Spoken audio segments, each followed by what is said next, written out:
어떤 병이든지 병이 진행되는 과정에서 나타나는 증상들이 있습니다. 지금 병의 증상을 말씀드릴 텐데 어떤 병인지 한번 짐작해 보시길 바랍니다. 사소한 일을 가지고 짜증을 잘 부리고 버럭 화를 내고 신경질을 자주 내는 그런 증상입니다. 그리고 깜빡깜빡 잘 잊어버리고 목욕을 잘 하지 않고 옷을 입었다 벗었다, 그리고 의욕이 없고 매사 우울하고, 그리고 잠을 어느 때는 하루 종일 자기도 하고 또 많이 먹기도 하고, 그리고 배우자가 나를 사랑하나 이렇게 의심이 들기도 하고. 어떤 병이죠? 치매가 진행되는 과정에서 나타나는 증상입니다. 지금도 다 치매가 사실상 진행되고 있다고 봐도 무방합니다. 치매는 피할 수 없습니다. 반드시 만납니다. 정도 차이가 있지, 며칠 치매를 앓는 경우가 있고 수십 년 앓는 경우 있고, 가볍게 치매를 앓는 경우가 있고 또 아주 중하게 치매를 앓는 그런 경우가 있지, 누구나 치매를 만납니다. 이런 속담이 있죠. 철들자 노망, 치매, 철들자 망령이라는 그런 속담이 있습니다. 눈을 떴는데 어느 때가 되니까 벌써 눈 감을 때가 된 거예요. 세월이 그만큼 빠르다는 것입니다. 태어나가지고 내 하고 싶은 대로 마음껏 망나니로 살다가 이제 좀 철이 들었나 싶은데 정신이 혼미해지고 행동과 마음들이 막 엉켜서 혼란스럽게 되는 그런 치매, 누구나 만납니다. 정말 세월이 유수 같다, 그리고 손살 같다, 어느새 깜빡할 사이에 벌써 눈 감을 때가 된 거예요. 세상에 온 지가 얼마 안 됐는데 벌써 떠날 때가 된 것입니다. 제가 요즘 그걸 굉장히 실감을 많이 해요. 이 구원의 지식, 하나님을 아는 지식, 영생의 지식을 조금 이제 알 것 같은데, 조금, 여기서 조금이라는 것은 태평양 바다에 물 한 방울 정도, 그 정도, 그리고 우주 공간에 떠도는 티끌 정도, 그 정도 알 것 같은데 이제 벌써 목회는 말할 필요도 없고 이 땅을 떠날 때가 된 것을 제가 실감합니다. 그만큼 세월이 빨리 지나간다 이것입니다. 눈 뜨자마자 눈 감는 그런 일이 되어버린 것입니다. 치매 누구나 두려워합니다. 무서워하죠. 치매가 오면 기억들이 지워지죠. 내가 누군지를 모르게 됩니다. 그 치매 증상이 계속 있다가 병이 진행되다가 어느 시점이 되면 인계점이 깨져요. 그러면 치매가 확 오게 되면 내가 누군지를 잊어버립니다. 지워진다고요. 그리고 내가 누구랑 사는지도 모릅니다. 내가 어디 사는지도 모릅니다. 분간을 못하죠. 이게 고추장인지 된장인지 간장인지 분간을 못합니다.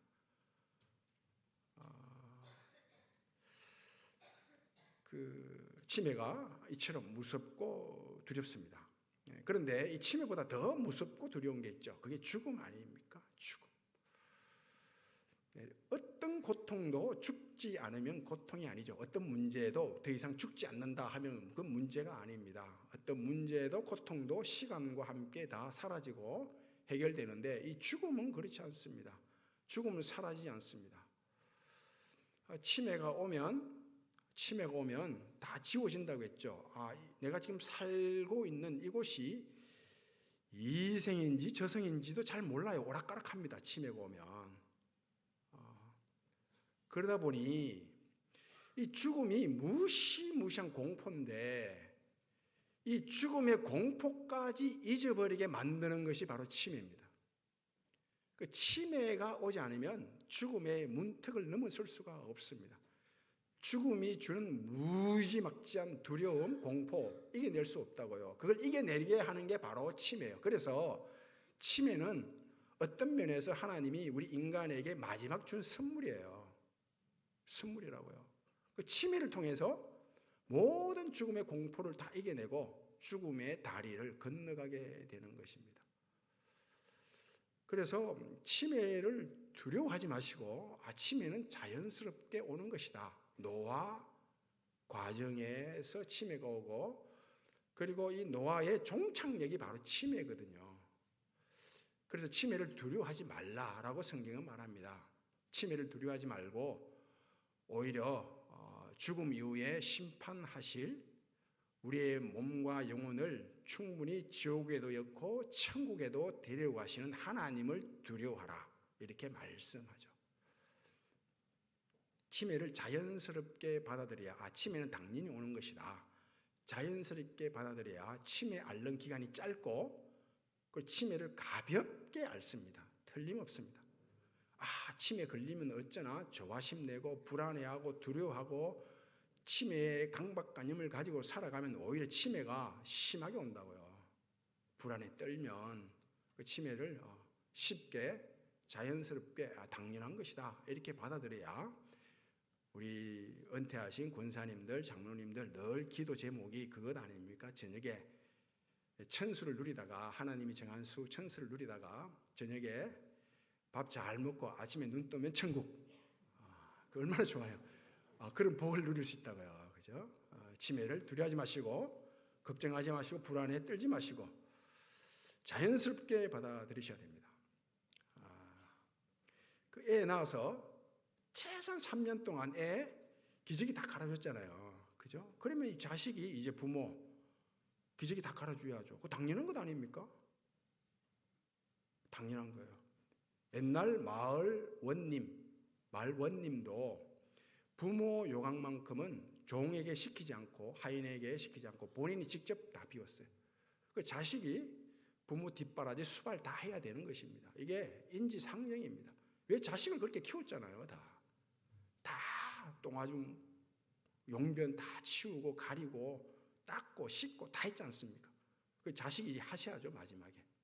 하나님의 법칙이라고요. 치매가 딱 오면 최근 기억부터 지워집니다. 가까이 있는 사람의 기억부터 지워져요. 다 지워지는데 딱 한 가지 기억이 살아납니다. 살아오면서 꾹꾹 눌러놓았던 거, 참았던 거, 그것이 하나 튀어나온다고요. 뭔가를 하고 싶었는데 못했어요. 그리고 굉장히 스트레스를 많이 받아서 욕을 하고 싶은데 욕을 못하고 체면 때문에 꾹꾹 쌓아놨죠. 그것이 용수철 뛰쳐나오듯이 뛰쳐나온다고요. 치매가 오면 모든 기억들이 다 지워지는데 마지막 깊이 숨어있던 눌러놨던 꾹꾹 참았던 기억 하나가 살아서 뛰쳐나옵니다. 이건 실제로 있었던 일입니다. 대구의 한 교회, 큰 교회인데 우리 교단은 아닙니다. 그 교회의 목사님이 오랫동안 목회를 하고 은퇴를 하고 원로 목사님이 되셨어요. 그래서 치매가 점점 진행되고 있었는데 잘 몰랐던 거죠. 그래서 어느 날 치매가 왔어요. 교회에서는 몰랐어요. 그래서 교회 행사 때 축도를 시켰는데 그래서 손을 들고 축도가 생각이 안 나는 거예요. 다 지워져 버린 거죠. 기억이 안 나는 것입니다. 한참 있다가 인생은 나그네 길, 하숙생이라는 노래를 불렀답니다. 기억이 다 지워지고 늘 교인들 앞에서 하숙생을 부르질 못하지만 그 하숙생이라는 가사가 어쩜 또 성경적인 내용도 있잖아요. 인생이 나그네 하숙생 아닙니까? 잠시 왔다가 잠시 가는.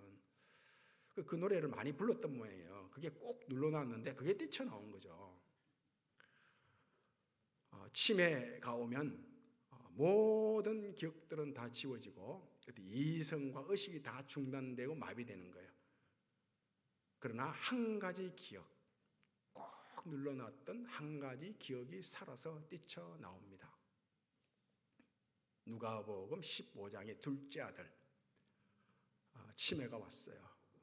아버지가 나를 사랑하나 의심하고 막 방황하고 우울하게 지내다가 치매가 온 거예요. 치매가 딱 오니까 내가 누군지를 잊어버린 거예요. 내가 누군지가 모릅니다. 아버지가 누군지도 몰라요. 아버지 집이 얼마나 풍족한지도 잊어버립니다. 지워지죠. 다 지워졌어요. 속에 있는 한 가지가 살아나죠. 그게 뭡니까? 그게 욕망이에요. 내 마음대로 살고 싶다. 내가 하고 싶은 거 마음대로 해가면서 한번 살아봐야 되겠다. 그래서 자기에게 돌아올 재산을 챙겨가지고 집을 나가죠. 나가서 하고 싶은 것 마음대로 욕망대로 살아갑니다. 허랑방탕하게. 그게 얼마 가겠습니까? 거지가 되는 거죠. 이 지구가 지금 이 세상 이 지구가 거대한 치매 병원 아닙니까? 지금 이 지구가 이 지구 속에 살아가는 사람들은 다 치매 환자예요. 맞죠? 거대한 치매 병원 안에 모든 사람들이 치매 환자로 살아갑니다. 모든 기억들이 다 지워졌죠. 하나님의 형상에 대한 기억이 지워지고 하나님의 약속, 하나님의 말씀, 하나님의 성품이 다 지워져 버렸어요. 다 지워지고 나니까 뭐가 살아났어요? 뭐가? 깊이 숨겨놨던 한 가지가 뛰쳐나왔죠. 그게 뭡니까? 바로 아담의 원죄의 씨앗이 뛰쳐나온 거예요. 그 씨앗이 뛰쳐나와서 꽃을 피우고 열매를 맺게 되죠. 그래서 서로 비난하고 정죄하고 다투고 죽이는 것 아닙니까? 이기심으로 똘똘 뭉쳐져서 살아가게 되죠. 이점에 하늘에서도 치매가 왔어요. 하나님께서 치매가 왔죠. 하나님께서 치매에 걸렸답니다. 분명 하나님의 형상을 다 지워버리고 하나님의 성품을 다 잃어버리고 그 원죄의 씨앗으로 살아가는 그 죄를 먹고 마시는 이 인간들에 대해서 하나님이 심판을 해야 되는데 심판한다는 이것이 지워져 버렸어요. 노아 홍수 이후에 하나님께서 말씀하잖아요. 무지개를 보여주면서 내가 다시는 너희들을 심판하지 않겠다. 물로 심판하지 않겠다. 마지막 불심판 때까지는 심판하지 않겠다는 거예요. 하나님의 심판이 지워져 버린 거야. 치매가 온 거죠.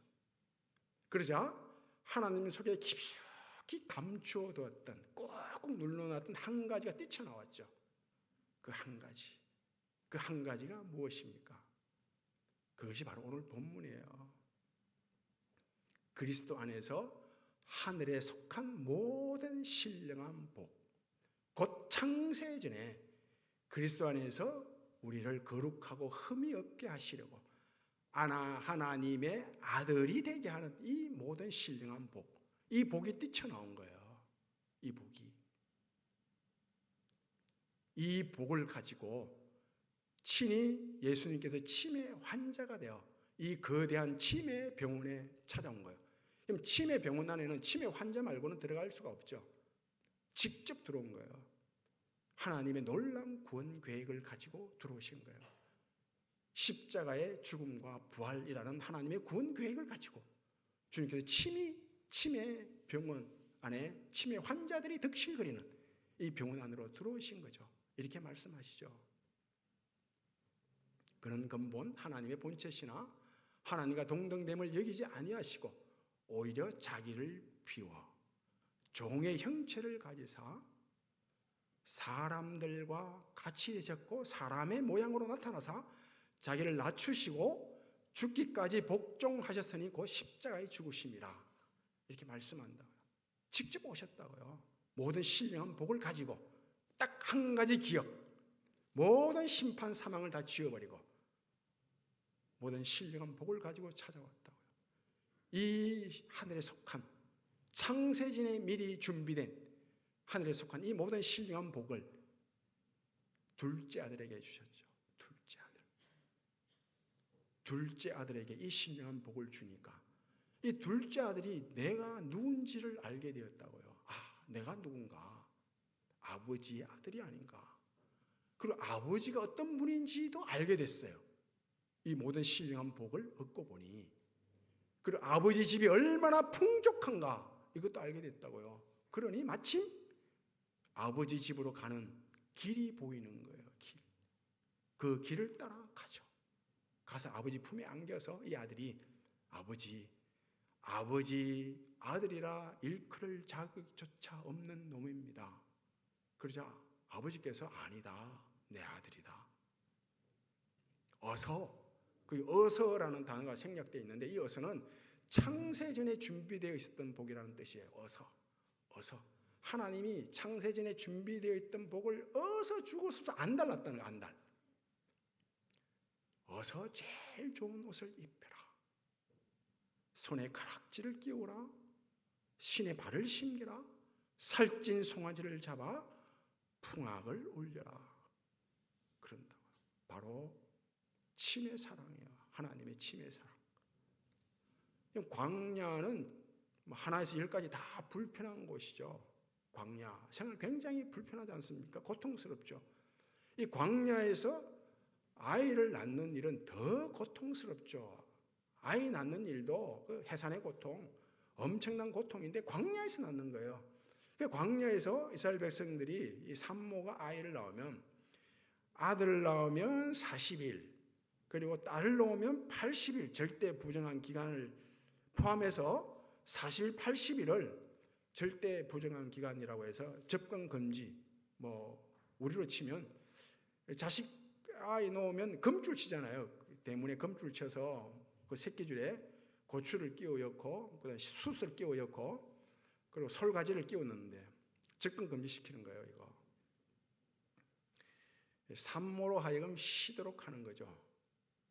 이 사람 저 사람 들어와서 산모한테 말 시키고 이 일해라 저 일해라 그러면 이 산모의 산도가 고장나요. 병들어요. 그러면 생육하고 번성하고 땅에 충만할 수 없죠. 하나님이 산모에게 특별히 베푸는 치매 사랑이에요. 다른 건 다 잊어버려요. 오직 아이를 낳으면 산모만을 기억한다. 산모만. 딸을 낳게 되면 딸은 그 당시에 사람 척이 안 들어갔기 때문에 살림 도구가 마찬가지죠. 마음에 안 들면 딸을 버려도 괜찮아요. 그러니 딸 낳은 산모가 얼마나 마음이 상심되겠어요. 그래서 딸을 낳으면 더 배로 산후조리 기간을 주시는 것입니다. 배로 아들보다. 하나님의 놀라운 사랑이죠. 다른 건 다 잊어버려요. 하나님이 오직 산모만을 기억한다고요. 40일, 80일 동안 산모를 향해서 하나님이 가지고 있는 복 주머니를 주섬주섬 풀어 제끼는 거예요. 얼마나 큰 사랑이고 놀라운 사랑입니까? 이 요나에게 하나님께서 말씀하시기를 야 요나야 니느웨로 가서 하나님 말씀을 전해라. 복음을 전해라. 그래서 요나가 하나님의 말씀을 거부하죠. 아니 하나님 이 니느웨는 아수르의 수도인데 이 아수르 니느웨는 이스라엘을 굉장히 잔인하게 비일하게 공격해서 괴롭혔던 민족인데 내가 거기 가서 어떻게 말씀을 전할 수 있단 말입니까? 하면서 거부를 하고 하나님 말씀을 지워버립니다. 그 니느웨로 가지 않고 다시스 배를 타죠. 그리고 또 하나님의 말씀 낯을 자꾸 거부하죠. 치웁니다. 말씀을 치워요. 그래서 배 선실 밑으로 숨기고 또 풍랑이는 바닷속으로 던져지고 물고기 뱃속으로 들어가고 요나가 하나님 말씀에 치매가 온 거예요. 이런 요나를 향해서 하나님께서는 심판을 지으시고 한 가지 기억, 신령한 복을 가지고 찾아갑니다. 사랑을 가지고 찾아가죠. 요나가 다시서 배 타니까 이미 하나님이 타 있는 거예요. 배 선실 밑으로 숨으니까 밑에 이미 하나님이 가 있는 거예요. 풍랑이는 바닷속으로 던져지니까 이미 하나님이 그곳에 가 있는 거예요. 물고기 뱃속으로 들어가니까 그 뱃속에 이미 하나님의 사랑이 와 있는 거예요. 오직 요나를 향한 한 가지 기억, 모든 신령한 복을 주기 위한 하나님의 사랑이죠. 예레미야서 말씀 보면 이런 말씀이 있습니다. 하나님께서 이스라엘 백성들이 애굽에서 나온 이래로 단 한 번도 빠지지 않고 계속해서 선지자를 보냈다고 합니다. 반복해서 선지자를 끊임없이 보냈다고 해요. 그럼 치매 환자들 계속 반복된 행동을 하잖아요. 반복된 말을 하고. 왜 하나님께서 이스라엘 백성들에게 끊임없이 선지자를 보냅니까? 딱 하나예요. 하나님이 이스라엘 백성들을 향해서 치매 걸렸거든요. 치매 사랑이에요. 야, 너희들 내 없이 못 살아간다 이겁니다. 너 나 아니면 안 된다. 내 사랑 아니면 너희들 살아갈 수 없다 이거예요. 그래서 계속 선자를 보내는 것입니다. 말씀을 보내는 거죠. 마태복음 21장 말씀 보면 주인이 포도원을 만들고 잘 만들고 울타리까지 쳐서 그것을 농부들에게 세를 줬어요. 소작을 준 거죠. 그래서 임대 수익을 얻기 위해서 농부들이 농사를 지었어요. 포도 농사를 짓고 가을에 풍성한 수확을 가져왔죠. 그 수확했으니 이제 임대 수익을 얻어야 되니까 이 주인이 종을 보내서 이렇게 그 수익을 챙겨오라고 보냈는데 그 주기 싫어서 임대료 주기 싫어서 이 농부가 종을 보낼 때마다 죽이잖아요. 매질해서 죽이고 돌로 쳐 죽이고 밟아 죽이고 죽인다고요. 그 주인이 아들을 보내면 아들도 죽일 것을 알면서 아들을 보냅니다. 그 아들을 보냈는데 아니야 다를까 죽이거든요. 뭘 말합니까? 우리 주님 십자가의 사랑을 말하죠. 알면서도 하나님은 기꺼이 내주시죠. 하나님의 치매 사랑이에요. 이 나발과 다윗은 어려서 목동 친구였어요. 그 다윗이 나발에게 도움을 참 많이 줬어요. 은혜를 많이 끼쳤다고요. 훗날 다윗이 사울에게 쫓겨서 광야 생활을 하는데 일행들이 좀 있었는데 일행들이 며칠 굶었다고요. 그래서 과거에 도움을 줬던 나발에게 가서 먹을 것을 좀 얻어야 되겠다고 해서 신하 부하를 보냈거든요. 보냈는데 이 나발이 이 보내신 부하들을 조롱하고 멸시하고 아주 냉정하게 대합니다. 이렇게 쫓아내버리죠. 이 소식을 들은 다윗이 화가 나서 칼을 차고 이 나발 그냥 내버려둘 수 없다고 해서 죽이려고 갑니다. 갈 때 이 나발의 부인 아비가일이 다윗을 딱 맞고 쓰는 이런 말라죠. 내 남편 나발은 미련한 자입니다. 치매에 걸려 있다는 뜻입니다. 은혜를 다 잊어버린, 은혜를 모르는 배은망덕한 그런 치매 환자입니다. 그러면서 다윗을 향해서 하는 말이 이 치매 환자를 만약 당신께서 죽이게 되면 당신이 훗날 이스라엘의 지도자가 되고 이스라엘의 주권자가 될 터인데 이 치매 환자를 죽인 죄책감을 의하시렵니까? 그런다고요. 백성들이 뭐라 하겠습니까? 그런다고요. 그러면서 당신은 하나님의 생명의 보자기에 함께 쌓여 있는 사람이 아닙니까? 나발 치매 환자를 죽이는 것은 당신과 어울리지 않는 일입니다. 그런다고. 그 다윗이 깜짝 놀라는 거예요. 다윗 속에 꽁꽁 숨어 있던 한 가지 기억을 살려내는 거예요. 지금 뛰쳐나오도록 신령한 복을 뛰쳐나오도록 자극을 준 거예요. 그런데 그 신령한 복이 뛰쳐나왔죠. 다윗이. 그러자 다윗이 이 아비가일에게 하는 말이 어떤 말입니까? 야, 하나님이 너를 보내서 나로 하여금 손에 피 흘리는 것을 막았다는 거예요. 아비가일도 살고 다윗도 살고 나발도 살게 된 것이죠.